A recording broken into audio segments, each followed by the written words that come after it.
On a busy city corner, an elderly black man stood with a blank stare. His clothes were shabby, his face weary, and in his hand was a piece of cardboard with one simple word written on it: hungry.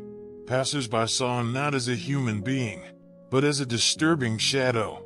They laughed at him, shooed him away, and even looked at him with disgust. What they didn't know, this man once stood in a far more honorable place, as a hero, a husband, a father. That day, all he asked for was a bite to eat. But the taunts and insults came pouring in, until finally, the hidden truth about his past left everyone speechless with regret, even in tears. The city never truly slept. Neon lights flickered across cracked sidewalks, and the constant hum of traffic created a background symphony that blended with hurried footsteps and distant laughter. On the corner of 7th Avenue, leaning against a cold brick wall, stood Marcus Johnson.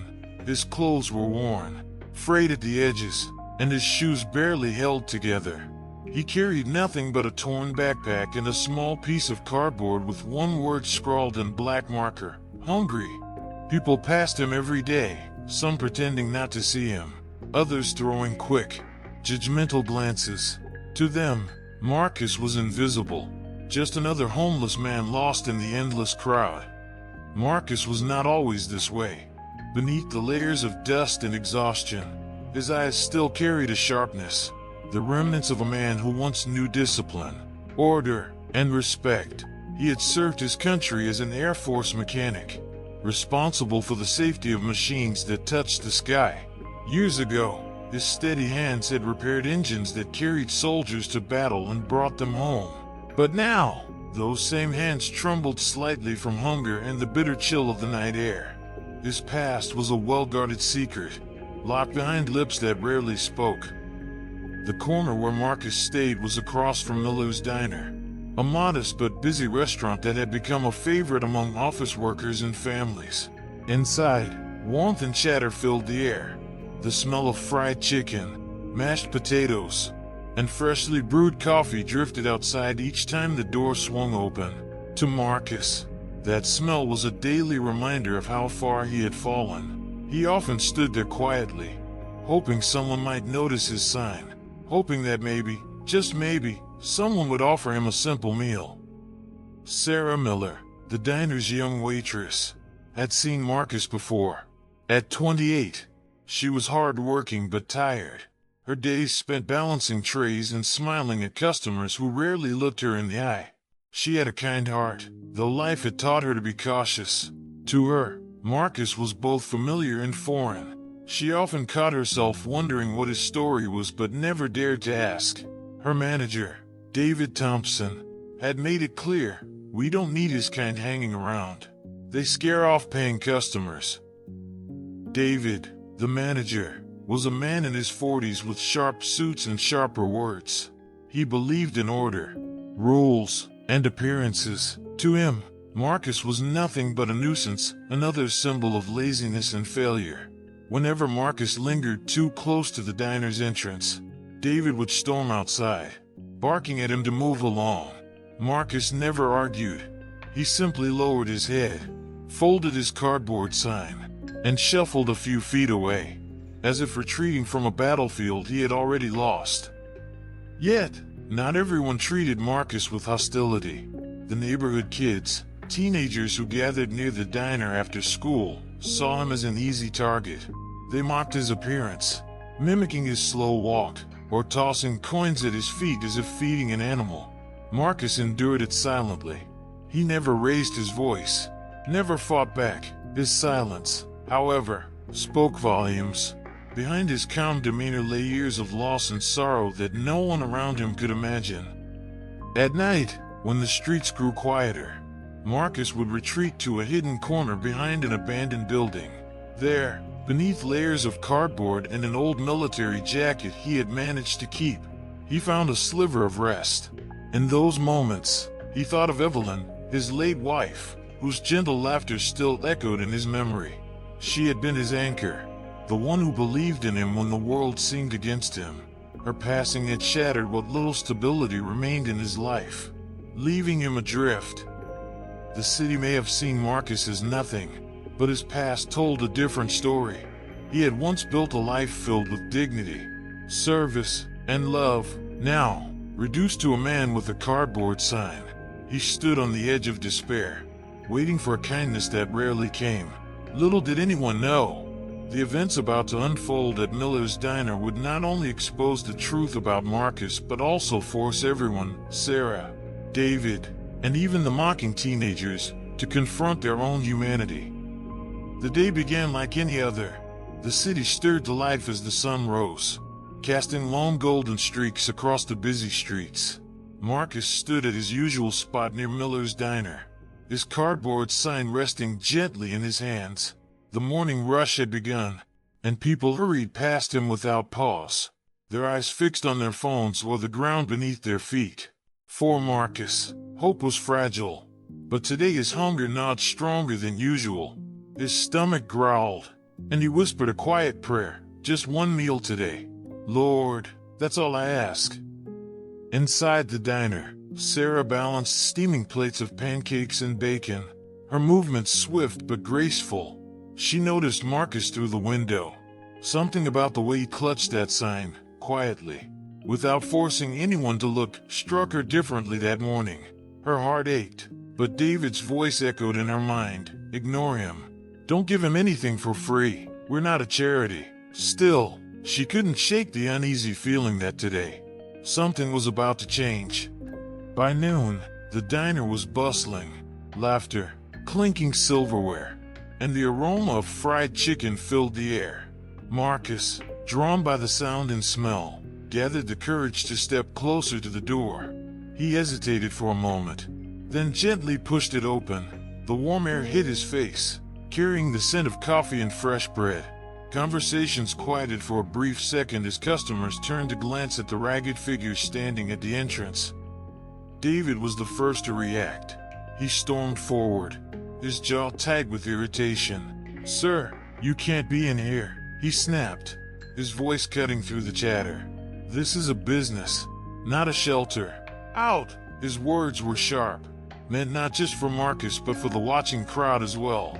Marcus lowered his head, clutching his sign against his chest like a fragile shield.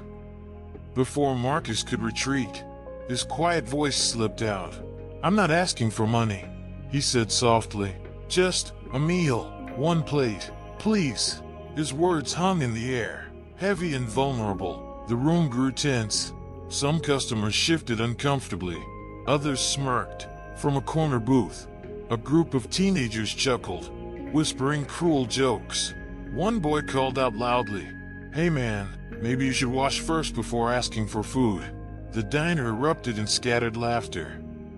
Sarah froze, her tray trembling in her hands. Something about Marcus's plea tugged at her chest. She wanted to help, but David's glare swept across the room, daring anyone to defy him. You heard me, David barked. Out, now. We don't serve freeloaders. His voice carried authority, but underneath it, Sarah sensed fear of losing control, fear of looking weak. Marcus stood there, humiliation burning in his chest. The laughter from the teenagers cut deeper than any insult, but he didn't lash out. Instead, he whispered, I served this country once. I only ask for kindness today. His words silenced the room for a heartbeat, but David quickly broke it. Don't play the hero card, he sneered. If you really were something once, you wouldn't be standing here now. The teenagers burst out laughing again, one of them tossing a crumpled napkin at Marcus. Sarah's heart twisted with shame. She saw Marcus's shoulders sag as he turned to leave, his sign drooping in his hands. The moment felt unbearably cruel, yet what no one knew was that this small act, this refusal of compassion, would set into motion a chain of events none of them could predict. Marcus's story was far from over, and the truth would soon unravel in ways that would leave them all in tears. The door to Miller's Diner swung shut behind Marcus with a hollow thud, leaving him back in the cold afternoon air. The laughter that had followed him out still echoed in his ears. He gripped his cardboard sign, knuckles white, though his face remained calm. Years of hardship had taught him to swallow humiliation, But inside, the sting of rejection burned deep. He sat on the curb across the street, staring at the warm glow of the diner windows, watching families enjoy the very thing he had begged for, a simple meal. The group of teenagers spilled out of the diner soon after, their laughter carrying into the street. "Hey, old man," one of them shouted, tossing an empty soda cup that landed just short of Marcus's feet. "Maybe you can drink that." "Huh?" Another mimicked Marcus's soft plea. "Just one plate, please." Drawing snickers from the others, Marcus lowered his gaze, refusing to react. His silence only fueled their cruelty. "Come on," the leaders sneered. "He's nothing. Let's go." Their voices faded into the distance, but the bitterness they left behind clung like smoke. Sarah had watched the entire scene unfold from inside the diner. Guilt pressed heavy on her chest.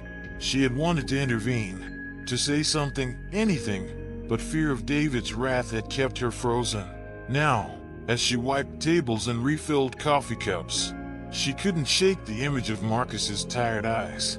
For the rest of her shift, she found herself distracted, the clinking of plates drowned out by the weight of her conscience.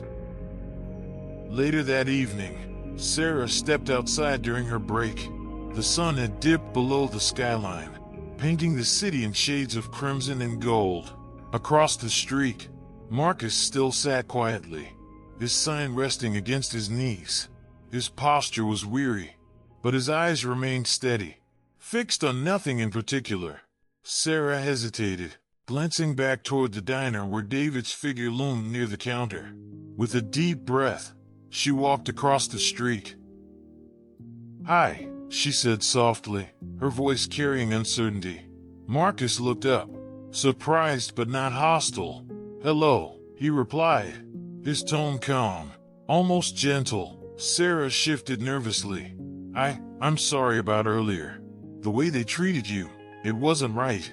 Marcus gave a faint smile, though it didn't reach his eyes. "Don't be sorry for them," he said. "People fear what they don't understand. It's easier to mock than to ask questions." His words struck Sarah more deeply than she expected.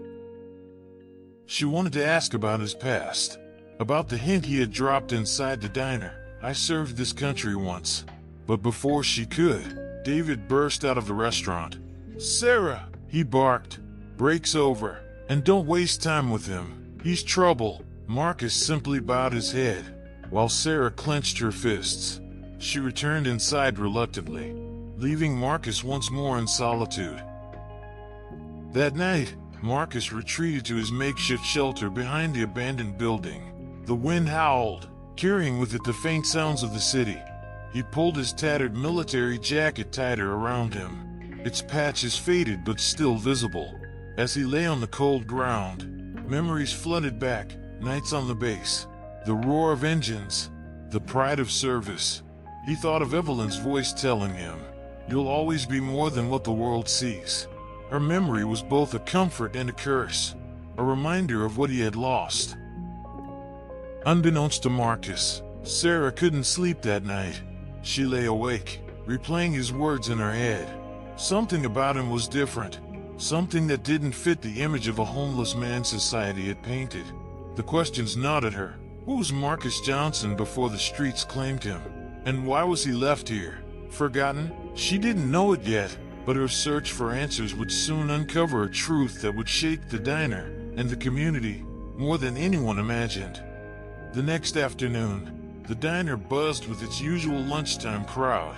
Sarah carried plates from table to table, but her thoughts were elsewhere. Marcus had returned to his usual corner, silent as ever, his sign propped gently against his knees. The laughter of the teenagers echoed again as they spotted him from across the street. Sarah felt her stomach twist. She had stayed silent too long, and today she refused to be part of the cruelty anymore. The boys crossed the street and circled Marcus like vultures. One of them grabbed his cardboard sign and held it high. "Hungry, huh?" he jeered. "Why don't you just get a job like everyone else?" The others laughed as he tore the cardboard in half. Marcus didn't flinch. He simply closed his eyes and whispered something Sarah couldn't hear. Sarah couldn't take it anymore. She stormed out of the diner, her apron still tied around her waist. "That's enough," she shouted, startling the boys. "Leave him alone." Her voice cut sharper than she intended, trembling with both anger and fear. The teenagers exchanged nervous glances, then retreated with muttered curses, leaving Marcus alone once more.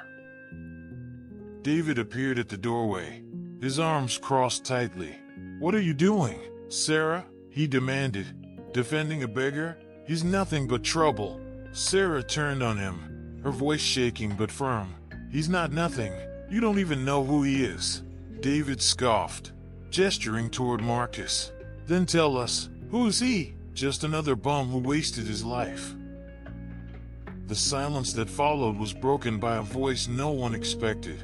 From the far end of the street, a man in his 60s stepped forward, his stride purposeful. He wore a veteran's cap, and his weathered face carried authority. "That bum," the man said loudly, "once saved my life." All eyes turned to him. Marcus looked up in surprise, recognition flashing in his eyes. "James?" he whispered. James Carter, Marcus's old comrade from the Air Force, stopped in front of the diner. He looked around at the crowd that had gathered, then back at Marcus. "You people sit here, mocking a man you don't even know. Do you have any idea who he is? This man kept planes in the sky, missions alive, and soldiers like me breathing. When my engine failed overseas, it was Marcus Johnson who worked day and night to fix it. Without him, I wouldn't be standing here." The diner fell silent. Customers stopped eating, forks frozen midair.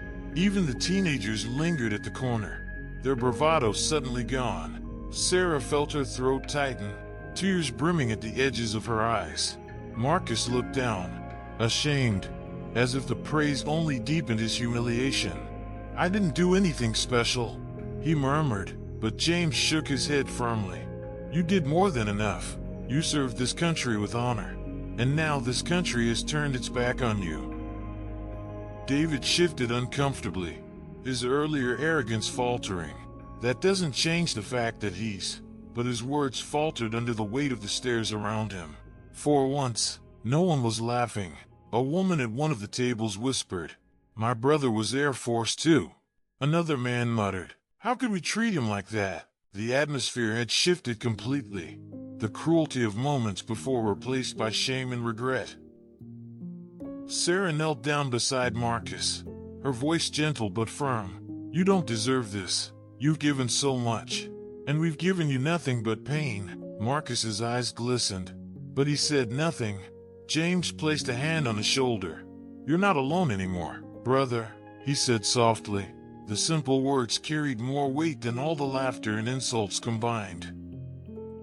In that moment, the walls that separated Marcus from the rest of the world cracked.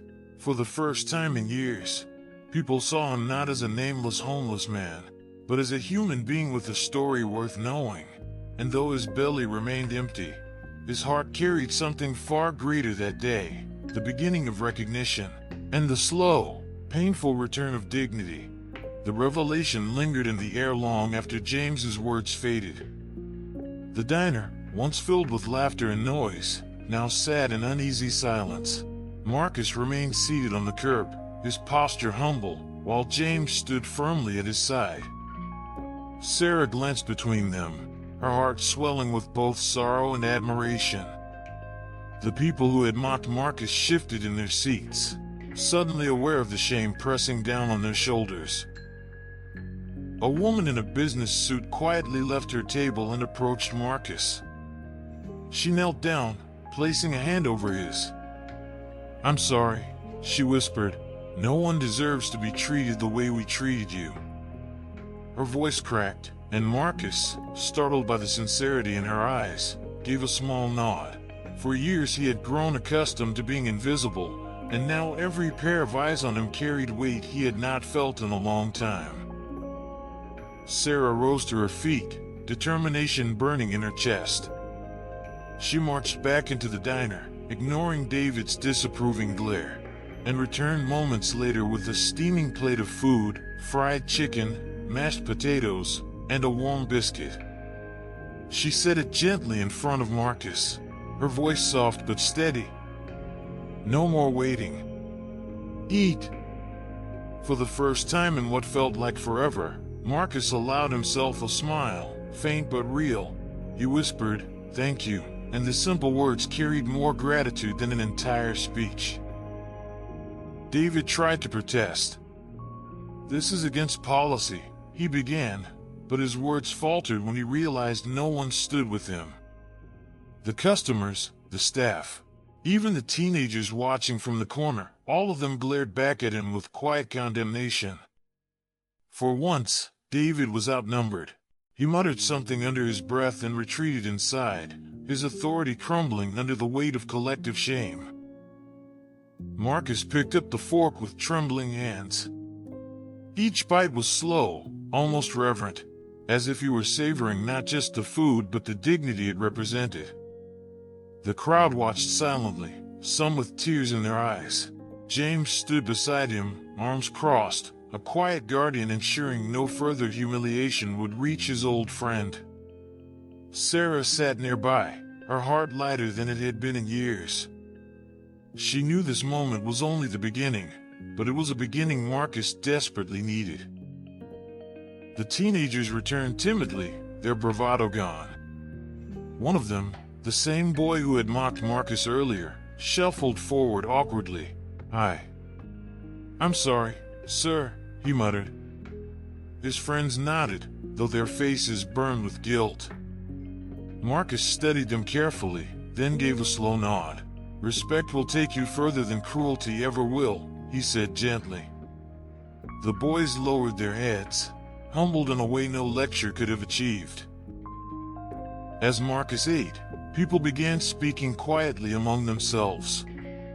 Stories emerged of fathers, brothers, uncles who had served, of sacrifices long forgotten.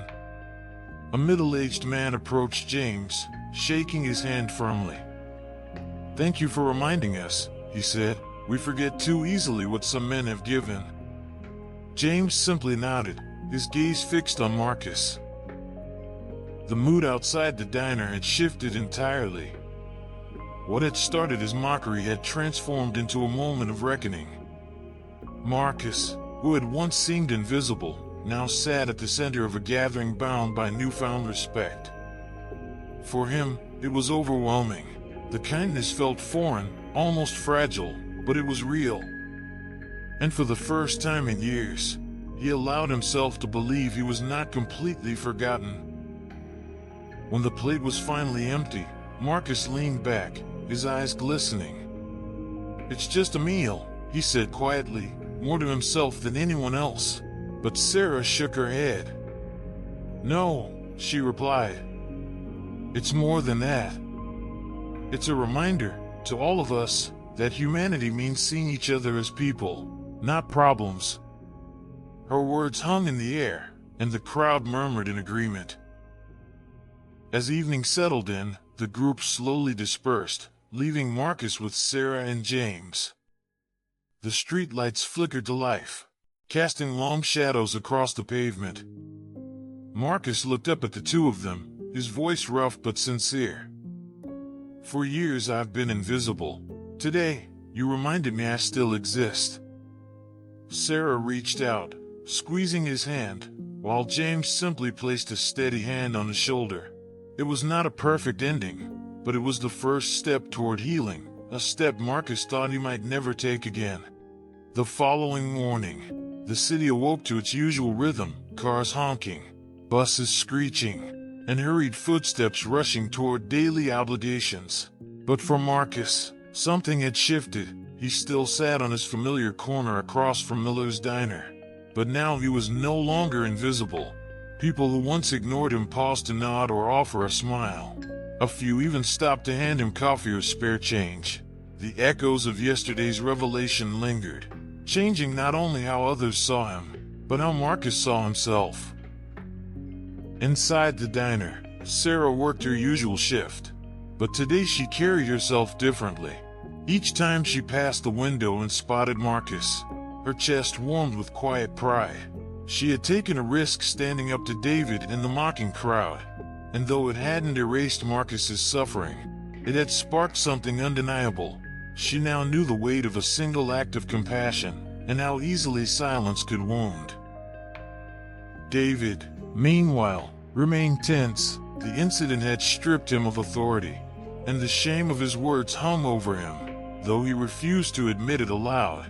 He avoided Marcus now, retreating to the back office whenever the veteran's presence stirred whispers among customers. For the first time, David was forced to face the truth that his hardened views had blinded him to humanity. James stayed by Marcus's side throughout the morning, recounting old stories of their service days. "You remember Okinawa?" James chuckled. "That engine you fixed with nothing but wire and prayer?" Marcus smiled faintly, his first genuine laugh in years slipping past his lips. The memories were bittersweet, reminders of both camaraderie and loss. Yet, in James's presence, Marcus felt a piece of his old self returning, like a soldier finding his unit again. As lunchtime approached, the diner filled once more. This time, Marcus wasn't outside looking in. Sarah had convinced David, reluctantly, to allow Marcus a seat at a small table near the window. Customers noticed him immediately, but instead of sneers, they offered nods of respect. A young mother placed a sandwich on his table before leaving, whispering, "Thank you for your service." Marcus's eyes glistened, his heart heavy with gratitude. The teenagers returned as well, but their presence was different now. They didn't laugh or mock. They stood quietly, almost reverently. One boy, the same who had mocked Marcus the loudest, stepped forward and extended his hand. "Sir," he said awkwardly, "I didn't know." "I'm sorry." Marcus steadied the boy, then clasped his hand firmly. "Now you do," he replied, "and you can choose to be better." The boy nodded, humbled. The atmosphere in the diner shifted permanently that day. Marcus's presence became a quiet lesson etched into the walls, a reminder of the thin line between dignity and despair, and how quickly judgment can blind compassion. Customers who had once turned their faces away now saw not a beggar, but a man with history, pain, and worth. And for Sarah, each smile Marcus received affirmed her belief that kindness could ripple further than cruelty ever could. Later, as the sun dipped low and painted the sky in warm hues, Marcus sat quietly with Sarah and James. The air carried a sense of peace he hadn't felt in years. "I don't know what tomorrow brings," Marcus admitted softly, "but today reminded me that my life still matters, that I am more than the sum of my scars." Sarah placed her hand over his, her voice gentle. "You always were. The world just needed to see it again." For Marcus, the road ahead was uncertain. Homelessness did not vanish overnight, nor did years of pain dissolve in a single act of kindness. Yet something had changed irrevocably. The weight of isolation had lifted, replaced by connection and dignity. The world could still be cruel, but he had been reminded that humanity was not entirely lost. As the city lights flickered to life and the first stars pierced the twilight sky, Marcus leaned back against the diner's window. He was still hungry for a better life, still scarred by loss, but he was no longer invisible. His story, mocked, rejected, and finally revealed, had touched hearts and shifted minds. And in that truth lay the final message: never judge a soul by its circumstances, for behind every weary face lies a story that could change the way we see the world. If Marcus's story touched your heart, remember, kindness costs nothing, but it can mean everything. Don't forget to like this video, share it with someone who needs this reminder, and subscribe for more real-life stories that inspire hope. Until next time, stay compassionate, stay human,